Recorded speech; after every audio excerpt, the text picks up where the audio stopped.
Today on the Bourbon Bytes podcast, Old Forester announces their new 2025 Birthday Bourbon.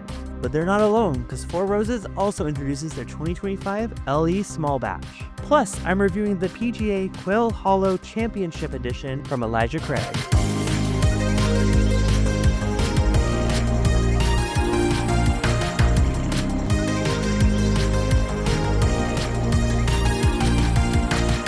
Hello, everyone, and welcome back to the Bourbon Bytes podcast. I'm your host, Clifton, and this is the week of Thursday, August 21st, 2025. Thank you for tuning in to another episode. Appreciate all the great feedback that's been coming in around the podcast lately. Glad you guys are enjoying the bite-sized reviews. And today is no different because we have some really cool news in the world of whiskey and video games today, plus a review of a bourbon that is a special edition release for 2025 that I had to pick up just for you guys. But we do have some news to talk about. The first of which is breaking news from Old Forester. They just announced their 2025 Birthday Bourbon. This year's expression is a 12-year-old bourbon at 92 proof, but there's something unique about this release that's never been done before for Birthday Bourbon. Now, if you listened to last week's episode, you know I reviewed Shank's Homestead Sour Mash Whiskey, and Sour Mash is actually the process that Old Forester has done for all of their Birthday Bourbon releases. However, this year they are doing a sweet mash bourbon whiskey. This means that they didn't use the setback from a previous batch of whiskey during fermentation. They claim that this allowed the yeast to express its full character, creating a flavor profile that's both delicate and complex. Now, this is in honor of their 25th Birthday Bourbon release, which is this year's batch. It was drawn from 210 barrels aged in Warehouse K, floors 1 and 5. Now, what's interesting is all of these barrels were made in one day's production back on April 5th, 2013. And they were selected by Master Distiller Emeritus Chris Morris and Assistant Master Distiller Caleb Trigo.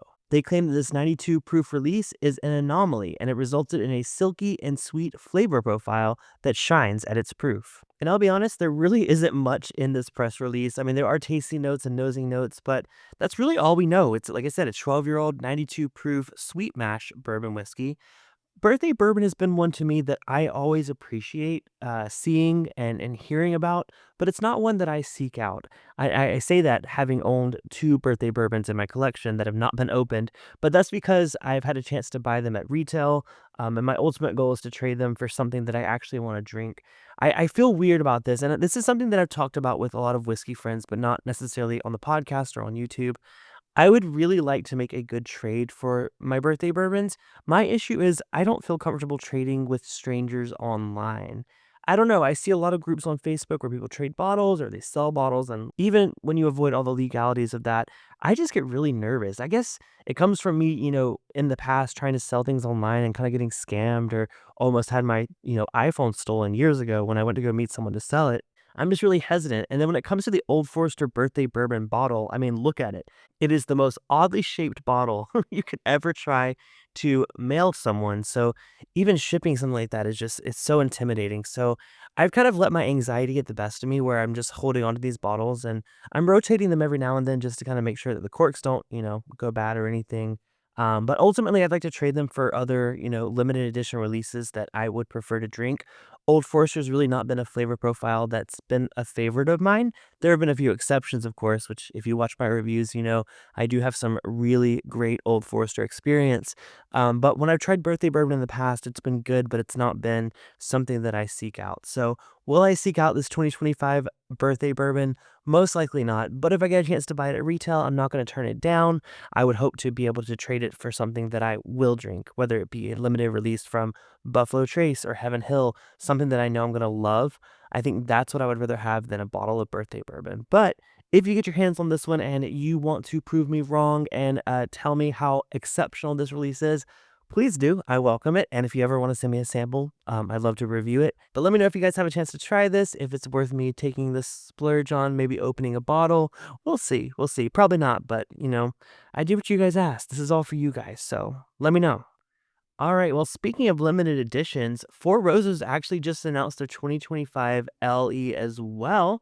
This is the 2025 small batch Four Roses. They come out with one every year. It's released at barrel strength, and this year is built around 2 standout 13-year-old batches, delivering luscious notes of apricot, vanilla, and caramel. They also say they added in a bold 19-year-old OESV and OBSK casks to bring in layers of antique oak, rye, and depth for a truly balanced and complex profile. So we got some really old Four Roses in this batch. It's not new to the Four Roses LE. They've always included older bourbons in there. But it's interesting that this is just limited to that 13 and 19 years old. And now it's being bottled at 109 proof, which is on par with previous releases. Just for reference, last year's 2024 release was 108.2 proof. The year before that was 108 proof, and before that 109 proof. So still in that same territory. We haven't had a high proof release since the 2021 limited edition small batch. That one was 114.2 proof. But yes, this one is 109, like I said, 13 years and 19 years. I love to see it. Kind of similar to how I feel of Old Forester. It's like those two, I know that they are highly sought after special releases that come out every year, but they're just not ones that I seek out myself. They're not my favorite flavor profile. Not to say they're not going to be exceptional bourbons, but I'd rather leave those for people that enjoy those flavor profiles. And if I have a chance to try this, I'd love to, but it's not a bottle that I'm going to seek out for myself. But I had to tell you guys about it because I know a lot of you guys are huge Four Roses fans. Looking at you, Alfonso. All right, and lastly, I do want to give a huge shout out for the fact that the SAG-AFTRA video game strike is over. Now, this is something that ended back in July, but I didn't really talk about it because at that point I wasn't really focusing on video game news as much. I work in the television and film industry, so I saw another side of a SAG-AFTRA strike, just a couple years ago. I'm so glad to see that both parties found a deal that worked for them. This one particularly had to do with AI and using AI in place of human performers. It's kind of when generative AI kind of blew up in the, couple years back.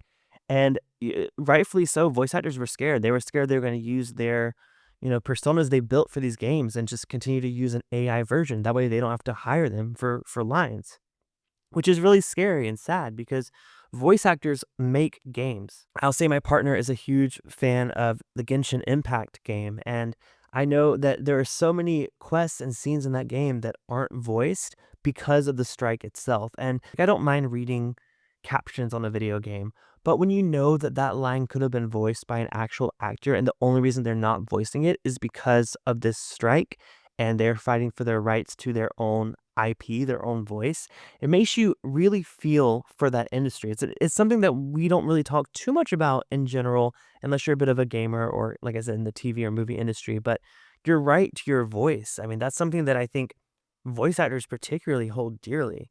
So when these big studios were saying like, hey, well, we can take your voice model and we can, manipulate it in a certain way to add dialogue to games, but not pay you, which is the biggest issue. That's what some people had issues with, but I'm glad to see that voice actors have finally reached a conclusion where they're feeling they're being treated fairly. The agreement that was reached in July says that SAG-AFTRA members would be guaranteed annual wage increases for 3 years, increased compensation for union games, and some guardrails to prevent American game companies from giving their work to AI, including consent and disclosure requirements for AI digital replica use, and the ability for performers to suspend consent for the generation of new materials during a strike. I'm sure there's way more details to it than that, but it is worth mentioning. It's the big issue. As much as I do love the ever-evolving AI use across, not just the industry, but society, you got to be careful with it because sometimes, I'm not for AI taking jobs, especially in the creative fields, whether it's a photographer, a, graphic designer, a voice actor, or even a screen actor. I don't want AI to kind of take that place. And I don't think we're there yet as a society, but we're getting pretty dang close. So I think it's important to set up these guardrails now and prevent people's likenesses and their voices to be taken from them and them not getting any kind of compensation or, consent to it. That's the biggest issue, and I'm glad to see there's a resolution. So, like I said, a little bit of old news, but I wanted to mention it because now that we're talking video game news, it's something that's been on everyone's minds lately. So, yeah, congratulations to those members, and I hope to continue to see more voice acting reappear in games that it was kind of missing in the past because of the strike. So, yes, get out there, do work, get paid. All right, well, that does it for the news portion of this podcast. Now it's time to get into our bite-sized review.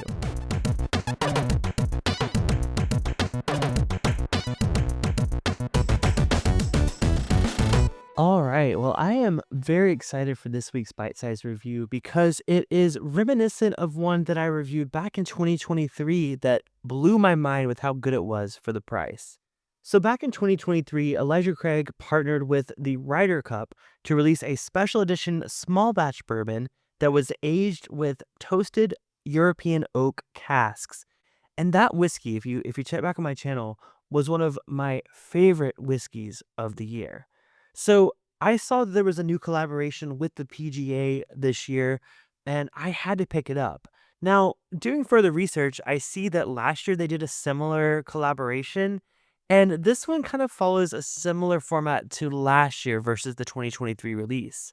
So last year they actually picked whiskeys from Heaven Hill Rickhouse's P1G and A to symbolize PGA. So they took the the letters of the rickhouses and used it to make a small batch from those specific rickhouses. Now, I didn't have the 2024 release, but I'm seeing they're doing something a little bit similar here in 2025 with this PGA release. This one is for PGA Quail Hollow in 2025. 94 proof, just like all the others.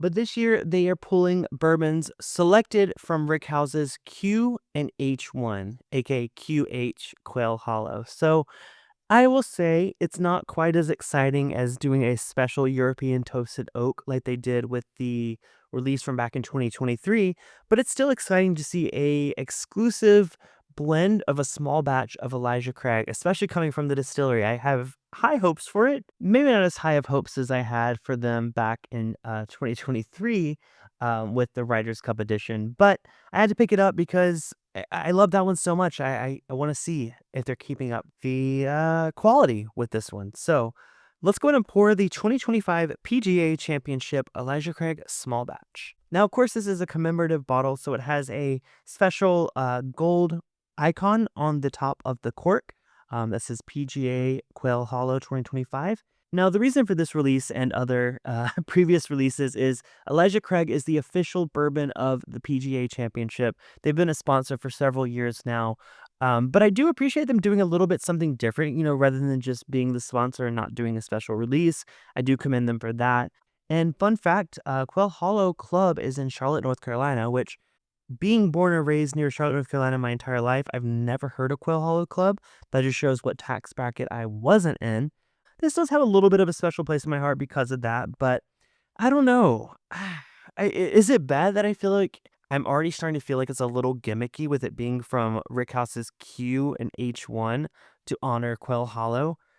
I don't know. I'll reserve my judgment until I have a taste of it because maybe these are their best rickhouses. I mean, this could be a Coy Hill situation, You never know. But let's go ahead and give this small batch Elijah Craig a nose. Oh yeah, classic Elijah Craig. That's really good. I mean, listen, as much as I joke around about this, kind of feeling a bit gimmicky, you gotta admit, classic Elijah Craig is no joke for the price. I mean, it is one of my favorite, I wouldn't say bottom shelf, but like a lower priced bourbon, under $30. Elijah Craig always gets my recommendation. I've been a fan of it since I first started my whiskey journey. And then even now, yes, I do prefer the cast strength releases at a barrel proof, but I will say Elijah Craig's one that I recommend to so many people that are looking to get into bourbon. My mom, who is a beginner bourbon drinker, all she really drinks is Elijah Craig small batch. I mean, that's just kind of like what she goes to. She gravitates towards it. She found it and she likes it. And there's nothing wrong with that. So no dissing on Elijah Craig at all. And I will say, I did only pay, I think, $30 for this special edition of it. It's not like it's a special finish or a special toast. But nonetheless, it's a cool bottle with a really cool label on it. And little gold placard in their cork. So let's go ahead and give this special 2025 release a taste because the nose, it's good. I mean, it's classic Elijah Craig. It's caramel, it's sweet, it's a little bit of like a bakery note, which is something I always get with Heaven Hill products. I will say not too much oak on the nose. I mean, it's leaning more towards like a younger flavor profile. Again, I don't have an age statement on this. It reads a little young on the nose, but let's see how it tastes. Cheers. Yeah. That's just solid Elijah Craig. I mean, it's hard to say anything bad about it. This tastes in line with other Elijah Craig small batches I've had. I've had a lot of single barrels, even at the lower proof of 94, that have been a bit more complex, a bit more nuanced than this one. And I do know that they pulled this from warehouses Q and H1, in tribute to the PGA. But I will say that flavor-wise, I'm not detecting anything special about this. Even reading the press release, there's not anything specifically about flavor notes. It's just about being a special release, being a tribute to Quail Hollow. I'll go in for another taste and let's see if it has anything different. But yeah, this is classic Elijah Craig, and there's nothing wrong with that. I mean, if anything, it almost has less of an oak impact than other Elijah Craigs I've had, and maybe that's because certain single barrels pull out those flavors more. When I'm looking at a store that does a single barrel store pick that's not at cast strength, I trust them for looking for those notes that really make this a standout bourbon. Elijah Craig, I think, always has a nice oakiness to it. This one, not so much, but again, we don't know the age of this. We assume it's the regular age statement of their small batch. I mean, this is the crowd pleaser. It's sweet.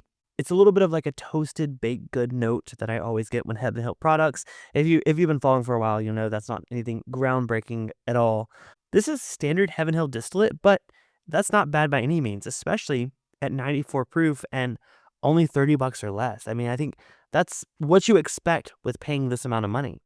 I wouldn't say it's that long of a finish. It's definitely more of like a medium to short finish, but it has a lot of bit of like a toasted vanilla that I think really lingers on the back end of it and really just all the way through this bourbon. I think vanilla and caramel and toffee, everything you expect from a classic bourbon are here. They're definitely not the most expressive compared to some single barrel releases, but they are there. They are good. And yeah, there's not much to complain about. I hesitate to say that this is really a step up from Elijah Craig's small batch. It really does feel like a very, very similar bourbon to that. But again, you're paying a similar price point. If you see this for retail, like I said, MSRP on it was $36. I found it for $30. Check your area. Don't overpay for this one by any means. I will say that special release from 2023, the Ryder Cup, to me was worth a premium. It just had a very unique flavor profile. It just was a really special release and one of my top whiskeys of 2023. This doesn't compare, this doesn't compete, and I don't think it's necessarily trying to. I think it's supposed to be more of a commemorative special release from the distillery to honor their partnership with the PGA. And I think if that's all it's meant to be, it does a good job. I mean, it's solid. I could see them having bottles of this to buy at the tournament or cocktails made with it or whatever. Again, wasn't there. I don't know what they did with it. But it's a solid release, and I feel like I kind of owe it a score based on price and availability and, limited releasedness of it. And I think this is right in the middle of the road. I think to me, like Elijah Craig is an exceptional bourbon at the price. I think I would give regular Elijah Craig for the price, a 6 out of 10, really. But I think this being a special release, being a special bottle, a really cool label, I would probably bump it up to a 7 out of 10 for the price. If you're only paying $36, it's worth picking up, especially if you are an Elijah Craig fan or a fan of the PGA, or you just want a commemorative bottle with a good story. I think, there's nothing wrong with it. Don't go out of your way to buy it. Trust me, there are other bottles where I'm like, yeah, spend a little bit more than retail. This one, I don't think it's worth it unless you really, really care about that game. Maybe you were there. Maybe you got engaged during the game, or, who knows? Other than it having a commemorative value, I think this is perfectly priced at the $30 to $36 point. I give it a 7 out of 10. I just think it's a good bourbon, good price, cool story, I guess, if you really care about it. I mean, if you see this for the same price as a regular Elijah Craig, give it a try. I think it's similar in flavor, but you have a cool bottle to come with it. So there's that. All right. Well, that does it for this week's bite-sized review. They're not all going to be hitters, and I think that's something I want to acknowledge. I feel like I've been highlighting a lot of really good bourbons on this podcast, and I want to say that there's some times where something doesn't quite, exceed my expectations. And this is the perfect example of something not quite meeting my expectations based on a previous release, but meeting my expectations of the brand. So nothing too crazy, nothing too groundbreaking, but I hope you enjoyed listening to this week's episode. Quick reminder, you can call in and leave your comments or question for any future podcast. I had one a couple weeks back, but I haven't had one in a while. You can call in at 916-642-9837, or easy to remember, 916-64-BYTES. You can leave me a message, ask me a question, just make a comment. I will respond to it on next week's episode. You can also leave a message on Discord if you're not yet a member of our community. Why not? It's an amazing community of whiskey-loving friends. BourbonBytes.com has all the links. There's a link to the Discord there, as well as our Instagram, our YouTube, our podcast, everywhere you can find me on the web, bourbonbytes.com. But most of all, I want to say thank you so much for listening to this week's episode. It really does mean a lot to me. Make sure to follow me on whatever platform you are listening on. Thank you for giving me another opportunity to give an episode to you. Cheers. I will see you this Thursday night on my live stream. And otherwise, I will talk to you guys next episode. This has been the Bourbon Bytes podcast. Cheers, and I'll talk to you next week. Bye.